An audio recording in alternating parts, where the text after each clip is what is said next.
Sairam, topic for today's discussion, deliberation, internalization is a dhyana, which is a blend of bhakti margis, or rather bhakti yogis, and the yogis who perform Raja Yoga. Yoga is to become one with. The ways are different, paths are different. One of them is Bhakti Yoga, one of them is Raja Yoga. Under Raja Yoga, there are several ways. Under Bhakti Yoga, there are thousands of ways. Now, what is the Saanidhya Dhyana? How different is it from other dhyanas? This is not a siddhi. This is not purely 100% dhyana. That's why Saanidhya is a blend of Bhakti Marga or Bhakti Yoga and Raja Yoga, both. So, what is Saanidhya Dhyana? How do we do it? First of all, what it is, how do we do it? Does it really work? The word Saanidhya is to be in presence of, to be present, to be around, to be in front of, to be in company of, to be in the presence of. That is the different words for a dhyana, or the word, particular transliteration of the word Saanidhya. Saanidhya means to be in the presence of, to be in the company of. So when we say that, when we talk about Saanidhya Dhyana, why the Bhakti Marga gets into the whole process? That is because when we say it is to be in the presence of course, we are talking about presence of divine, an avatar, or whatever. You're talking about absolute dualism. You are in the presence of. So that is absolute dualism. The Yoga Marga, the Raja Yoga is all about non-dualism, Advaita. Here, in this particular blend, of sadhana, the dualism kicks in. When there is dualism, Bhakti Marga by default comes. Bhakti, most of the Bhakti Marga, is all about dualism and loving the divine as a separate entity, being in company with. So the aspect of Bhakti Marga moves in when we talk about Saanidhya. Saanidhya transliteration, we know what it is. Right? Now, when we are in sadhana, okay, let me track back. A general practice, particularly in northern part of India, Uttar Pradesh, Bihar, Haryana, Jharkhand, and these areas, especially the North India. And some people in the southern part of India also practice. This is about Ramacharitamanasa or Rama Katha, Hari Katha or the Rama Katha, Ramayana Parayan, Ramayana, discourse of Ramayana, recitation of the whole of Ramayana. When that is done, Lord Rama's photo is kept, Sita Maya, Lord Rama, Lakshmana, Hanuman, that photo is kept. Ram Katha begins. The Kathakar is reciting, but always we should know there will be one pedestal or a chair or a place to sit, which is very neatly kept. Very well placed, and we all know why it is. It is the truth, not the belief system. It's the truth that whenever, wherever Ram Katha happens, Ramayana recitation happens, or discourse on Ramayana happens, Lord Hanuman always comes there. That chair is reserved for Lord Hanuman. Lord Hanuman comes and listens to the Ram Katha completely till the end. That chair is empty, one chair is always kept. Whether, I mean, nowadays it is started being practiced even in the South India, but up north, definitely. Ram Katha, there is one empty chair kept. Very cushioned, well kept, cleaned, and separately kept. Not even a photo on it of Lord Hanuman. It is believed and it is felt, it is experienced, and it is true that Lord Hanuman resides there. He sits on that chair and listens to the Ram Katha. Now, that rested. When it comes to Saanidhya Dhyana, how do we do it? What is it? You can take a thread from what I just spoke about Lord Hanuman. You are basically invoking a divine entity. It can be a guru, it can be a rishi, it can be the god, it can be different forms of god, it can be anyone highly evolved masters. Their, their presence is what you will invoke in your collective or individual meditation session. When you invoke and do the dhyana, whether collectively or individually, when we do that, and those avatars or the gurus who have shed the body or still in the body in some other place than the place where you are performing this dhyana, they appear, they come, they are present. When you invoke them and you experience their presence and perform the dhyana on them, is called the Saanidhya Dhyana. Generally, what we do is that, let's say we keep our guru in our mind. Well, we place him in our Sahasrara, the seat of our guru, and then we invoke and we perform the meditation, and then we experience the presence. All those things is fine. But here, consciously, you are inviting or invoking, we are requesting for the presence, and you experience the presence, and then you perform the dhyana. That is the Saanidhya Dhyana. The reason why it leans towards Dvaita also is because you are in the Saanidhya, which is of your Guru. Let's say, for example, your Guru or the God whom you desire or worship. So, in the presence is a dualism. When we are doing the dhyana, when our attention is within us, we are invoking the divine within us. Here we are separately talking, we are segregating, or we are enjoying that separation. Choice, we have made a choice to be Dvaitis for that period of time where we perform the dhyana. So that is the Saanidhya Dhyana. We invoke. So how does it come? How does it happen? The whole universe is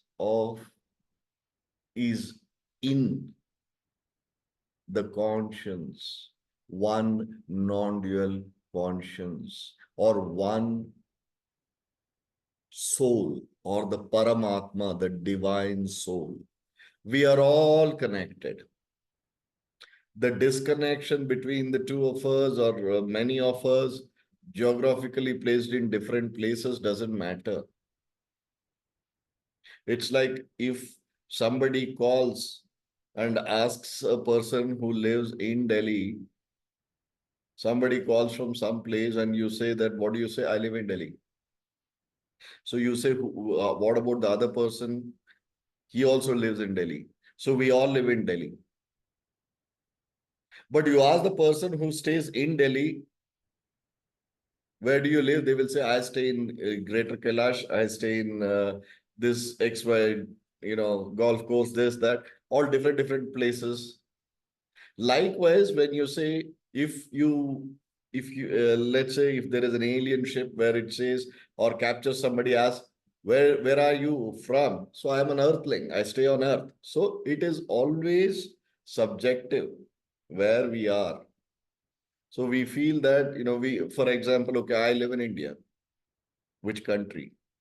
Which state? I live in Karnataka. Which city? I live in Bangalore. Which part of Bangalore? So I give my address, so on and so forth. Likewise, it is very relative. But at the whole level, we are all connected. There is no division. We are all connected, factually. Now, when we invoke a Chaitanya, we would have seen this or heard this story of Lord Krishna being present in multiple places at the same time, teleportation. So when we invoke the divine, if somebody else also has invoked the divine or the guru, and if both of us experience in two different, distinctly different places, it's not that he cannot be in one place. That is what in the Shastras very clearly, or in Sanskrit, we say that Sarvantaryami, he is everywhere and anywhere. So how it actually works is the Chaitanya. Understand the whole universe is just one big Chaitanya or the conscience. Within that, whatever we put out our thought towards, that shall manifest. It's not about good or bad. Universe is very clear. Your thoughts will translate into reality. What you perceive it to be a good reality or bad reality doesn't matter. Thoughts into reality is the only thing that matters. In this case of Saanidhya Dhyana, your thought or you are invoking the presence of your Guru. You are invoking for the presence of your Guru in your dhyana. When it is collectively done, we are all sitting together. We have kept a chair and we pray to, let's say, Baba, Lord, I want you to be here. You're everywhere. You're with me, within me, around me. Here, I am choosing to become a Dvaiti. I want your presence. I want to be in your presence, or I want you to be in our presence. Please decide. So the Chaitanya, it manifests. You shall experience that. You will experience the presence of Lord, your chosen God, or your chosen Guru. Then you perform the dhyana. And then you perform the arti. And then naivedya, arti, whatever, and then you let go. This is a practice which has been performed as a blend of people who are moving from from Dvaita, sorry, beg your pardon, from Dvaita to Advaita. This was a practice. People slowly move from dualism to non-dualism. During that process of from dualism to non-dualism is when the Saanidhya Dhyana, which is a blend of Dvaita and Advaita, used to be practiced. So that people start experiencing the oneness. So that is about Saanidhya Dhyana. Now, when the divine appears, how do you believe? How do you believe that they have actually appeared? How do you think? I mean, how can it be proved that the God or the divine whom you have invoked has come in the presence, has appeared, has been there? Very rare occasions, if we have that Divya Drishti, we can actually see them in physical body or, I mean, in physical form or in a form of an aura, whatever, different ways. But one of the indriyas, which is the smell, Pancha Indriyas, the touch, the taste, the smell, the vision, and the ear, hearing. Out of the Pancha Indriyas, the most sensitive and eternally in use is your nostrils. Your taste and your touch can rest. It rests many a times or most of the time. Your hearing, when you're in a place where nothing can be heard, it'll not move far. I mean, that Indriya also doesn't work. The only Indriya which works consistently in us all the time is your nose, smell. When this inhalation and exhalation happens, out of due to which you get the smell. So that smell is one of the Indriyas. Nose is not important. The smell, absorbing the smell, the granthis, the glands which absorbs the smell is important. Now that is consistent and that is how you feel the presence of the divine or the guru whom you have invoked to be present during your sadhana, dhyana. Now, for example, let us say you haven't, set up the whole thing. You haven't lit any incense sticks, agarbattis, nothing. You have kept everything. Suddenly, this is experienced by most of us in this group also. The presence of your guru, you start feeling and you start getting that fragrance. It can be different fragrance for different divine invoke, very divine that we invoke. For example, Mahavatar Babaji, Sri Shirdi Sainath Maharaj. You are somewhere. There is no agarbatti lit, incense sticks, there is no perfume, nothing is there. Suddenly you will start getting the smell of sandalwood, chandan. There is nothing burning around, but suddenly you start feeling the presence. Suddenly you start getting the fragrance of that chandan, let's say in case of gurus, generally.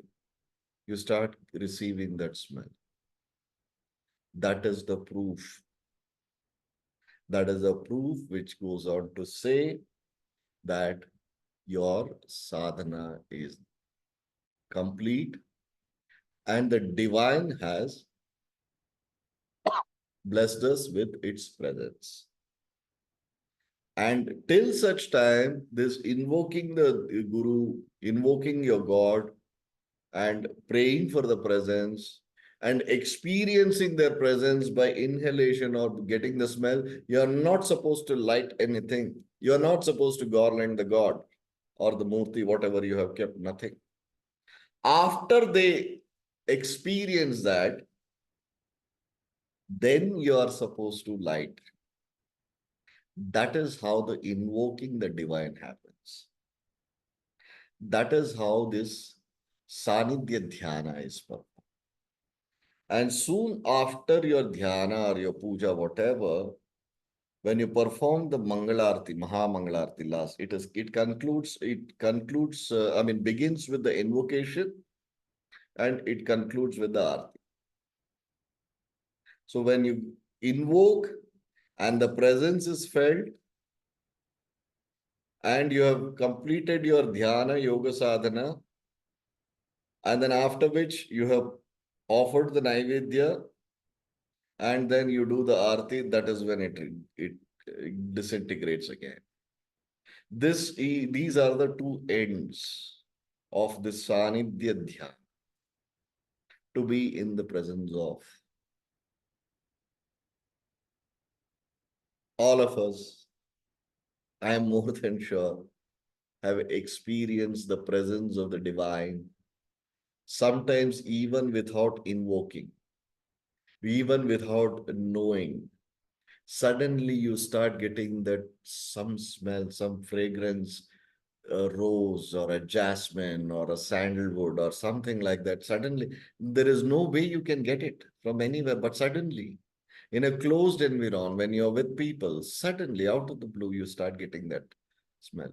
Understand? The divine is, it's omnipresent, omnipotent. I'm not denying that. Just know this. The your Ishtadaiva or your divine has started getting present there, consolidating the energies and being in the presence. It is there. You're close to. I'm sure all of us have experienced that sudden fragrance coming from nowhere. Now I am getting, just talking about it, I'm getting the fragrance now. So, likewise, the divine descends. It's a beautiful experience. And it is so personal that I cannot prove it to you unless and until you experience it yourself. So, this particular sadhana is called the Saanidhya Dhyan. May the divine always be present. Let us always be in the presence of the divine. So, this is all about Saanidhya Dhyana. How it is to be performed is something which I cannot share. But yes, we shall, as Avadutas of Saipanth, sometime soon will perform that sadhana. Thanks for the patient hearing. Sai Ram.